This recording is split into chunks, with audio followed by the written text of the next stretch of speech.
ബിരിയാണി ഉണ്ടാക്കാം. കുക്കിങ്ങിൻ്റെ A to Z എനിക്ക് അറിയത്തില്ല എന്ന് ഞാൻ ഓൾറെഡി പറഞ്ഞു കഴിഞ്ഞു, അല്ലെങ്കിൽ തന്നെ നിങ്ങൾക്ക് അറിയുകയും ചെയ്യാം. അതുകൊണ്ട് തന്നെ ഞാൻ ചിക്കൻ കറി ഉണ്ടാക്കി ഒരു തവണ പരീക്ഷിച്ചപ്പോൾ ഓക്കെ, അത് ഏറ്റിട്ടുണ്ടായിരുന്നു, അത് എനിക്ക് ഇഷ്ടപ്പെടുകയും ചെയ്തായിരുന്നു. അതുകൊണ്ട് ഇന്ന് നമ്മൾ ബിരിയാണി ഉണ്ടാക്കാമെന്ന് കരുതി. അത് പിന്നെ ഞായറാഴ്ചയും കൂടെ ആണല്ലോ, അപ്പോൾ നമുക്ക് വെറുതെ ഇരിക്കണ്ടല്ലോ.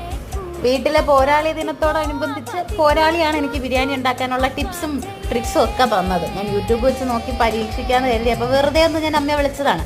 എങ്കിൽ പിന്നെ അമ്മയുടെ റെസിപ്പി വെച്ച് നമുക്ക് അഡ്ജസ്റ്റ് ചെയ്യാമെന്ന് കരുതി. കുറേ ക്ലിപ്സ് ഞാൻ ഇതിൻ്റെ അകത്ത് ആഡ് ആക്കിയിട്ടില്ല. നിങ്ങൾ കരുതി ഇങ്ങനെയാണോ? ഒരു മാക്സിമം ക്ലിപ്സ് ഞാൻ ഇതിൻ്റെ അകത്ത് ആഡ് ആക്കിയിട്ടുണ്ട്. എങ്കിലും എൻ്റെ ഒരു തട്ടിക്കൂട്ടും എൻ്റെ അമ്മയുടെ ഒരു തട്ടിക്കൂട്ട് ബിരിയാണി ശൈലിയായിരുന്നു ഞാൻ അങ്ങോട്ട് പരീക്ഷിച്ചത്.